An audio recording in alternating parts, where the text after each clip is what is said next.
Wow, that is about all I can say about how hard the left and many on the right came out against Ron DeSantis, both before and after his announcement live on Twitter to jump into the race for president. And let's face it, before I go one step further, the only two candidates in the race for the GOP nomination that really matter right now are President Trump and Governor DeSantis, with President Trump holding a commanding lead over DeSantis in the most recent polling. We'll see if that continues, but a recent Emerson College poll has it this way. This is for Iowa. It shows President Trump 42 points ahead of his closest rival, that, of course, being the governor. 42 points. That's no small measure, but let's get back to the announcement for a second. Of course, the Twitter live feed was a mess. You probably knew that, and it seems that Elon Musk and his team were not prepared at all for the amount of people that wanted to see it, and it was not a smooth opening. I think that's being rather kind, actually. The conversation was also billed as honest and unscripted, and that's not how it seemed out of the gate either. In fact, some people called it a she show. You fill in the blanks.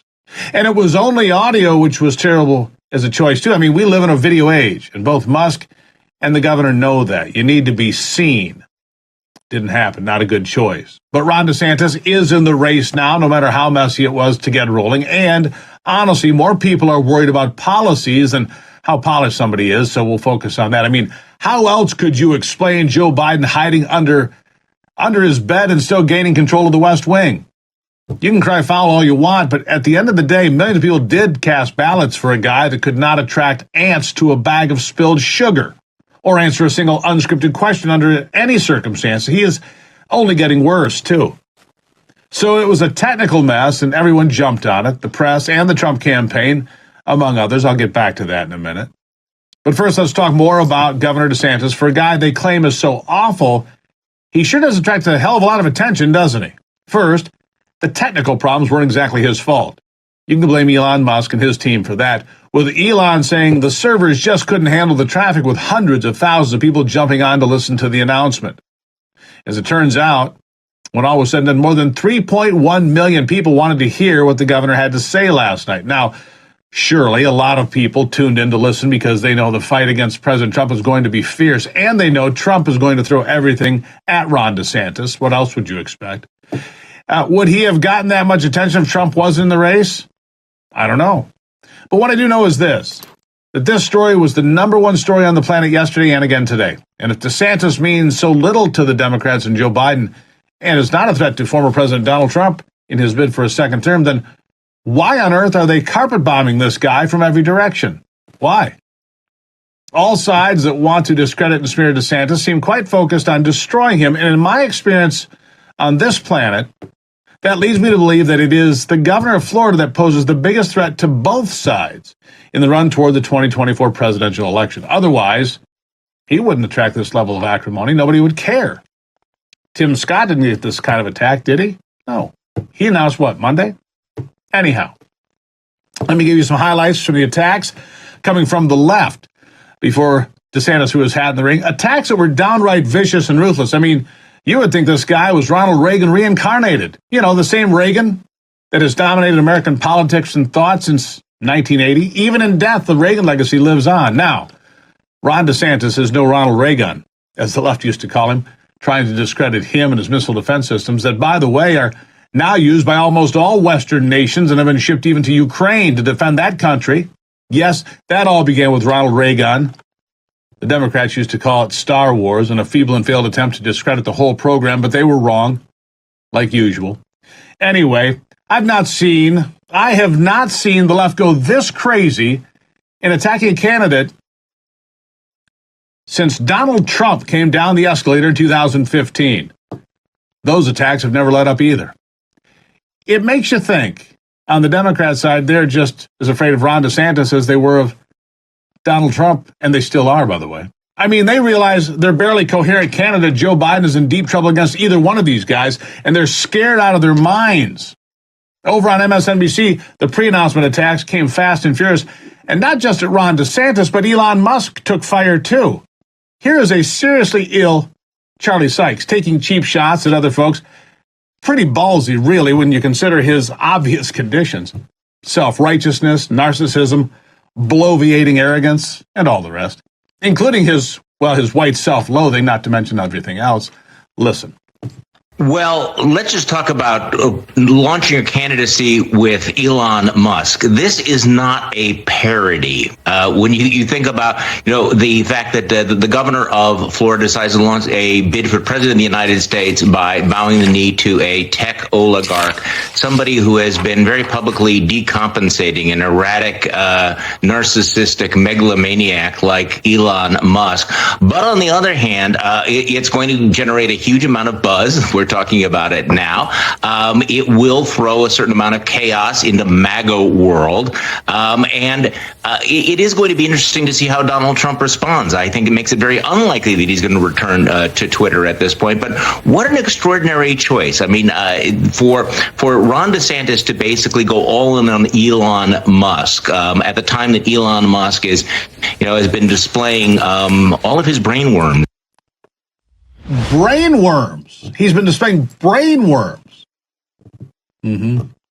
Says the guy that acts like he actually has brainworms. Anyhow, so that's a pretty ridiculous and frankly stupid take. I think everyone watching this show can agree on that. But he did get one thing right. It did generate a lot of buzz, clearly. The Democrats are fully aware that they are being called out for failing this country and the American people, from the southern border to Ukraine and all points in between. And that is why Governor DeSantis and President Trump strike fear into the hearts of those feeble leftists. And in the polls, both President Trump and Governor DeSantis do quite well against President Joe Biden at this point in time. And that's because the Biden administration has been, an absolute train wreck. And that's being unkind to train wreck. Coming out of the COVID pandemic and opening up the economy again, we should have seen an insane economic boom instead.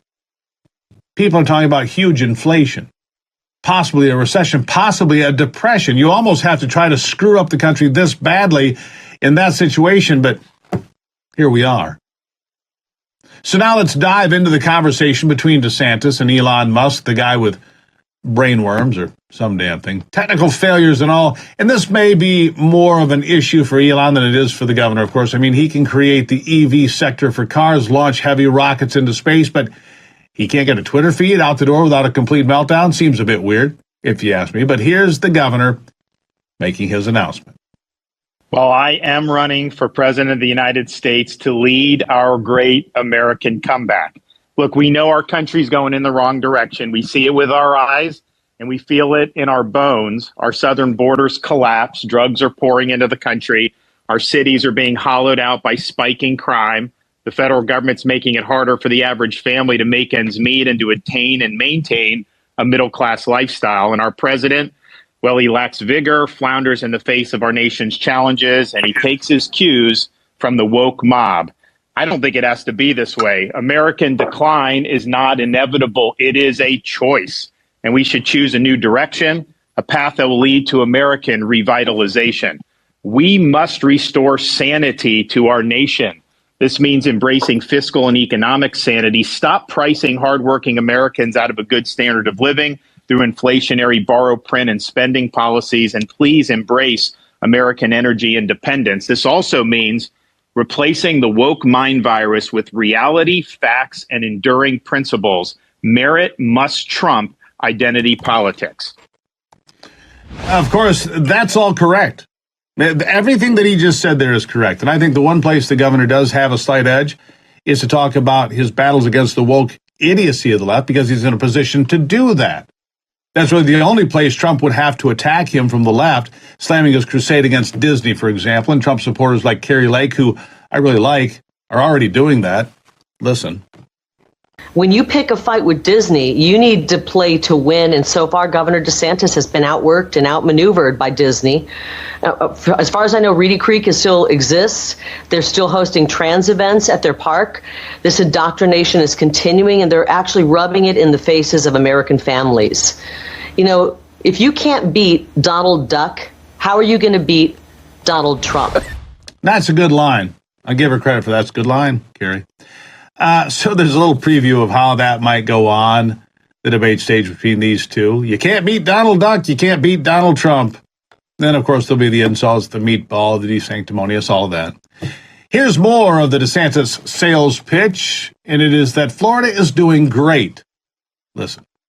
Truth needs to be our foundation. Common sense can no longer be an uncommon virtue. And in Florida, we proved it could be done. We chose facts over fear, education over indoctrination, law and order over rioting and disorder. We held the line when freedom hung in the balance. And we're thriving as a result. Florida is the nation's fastest growing state. We're number one in net in-migration, number one in new business formations, recently ranked number one in education. We have a 50-year low crime rate and one of the lowest tax and debt per capita in America. But we also understand governing is not entertainment. It's not about building a brand or virtue signaling. It is about delivering results. And our results in Florida have been second to none. Again, that'll be a pretty good sales pitch, but President Trump can say the same thing about how he ran the United States during his presidency. And look, you'll be able to find quibbles here and there with both men's records, and to be sure, Trump and DeSantis will find them clearly. But overall, I believe they've both done a good job. Donald Trump, compared to what he's done, compared to Joe Biden, there really is no comparison. And Ron DeSantis, arguably, is the best governor in America.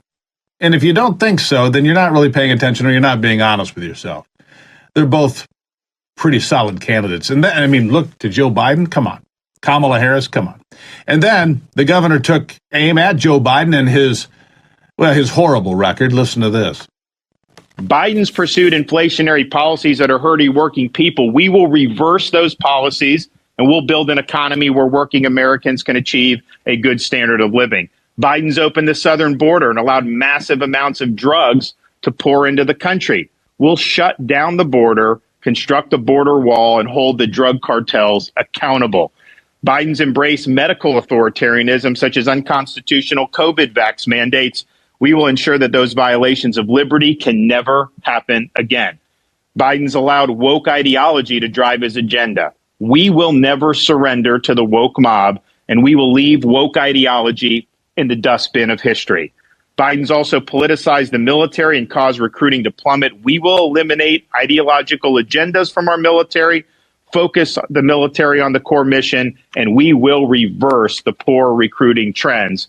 Finally, Biden's weaponized the power of the administrative state to advance his left-wing agenda. We will reconstitutionalize the executive branch, and we'll bring the administrative state to heel. Now, you can't do any of that if you don't win. Well, that part's true, too. You can't do any of that. Any of that if you don't win. I mean, think about it. Biden will be 81 by the time the election gets around. 82 by the time he would begin a second term, provided he lives that long. Which, of course, there's no guarantee of that. At that age, things happen. I mean, I'm not being, morbid. That's just the way it is. And this is what I don't want to lose sight of. We can debate Trump and DeSantis, and we should. But we cannot stop thinking about the big picture, the main goal, and that is getting President Joe Biden and the Democrats out of office, out of Washington, clean up the swamp, clean up the Department of Justice, the FBI, the Internal Revenue Service, the EPA, all of it. That has to happen. That has to happen. Now the subtext of that statement from DeSantis, though, is subtly referencing that Trump may not be able to beat Biden. However, the polls tell a very different story, and who knows? President Biden could make an epic turnaround. I don't see that happening, of course. When he turns around, he might stumble down the stairs and faceplant. That might happen. The way things are going, his poll numbers are likely to get even worse. So all eyes will remain on the battle between Trump and DeSantis heading towards 2024. We're going to report on it honestly here. I'm going to tell you the truth about it, the whole thing, every day. And if the polls are any indication right now, it's not much of a fight.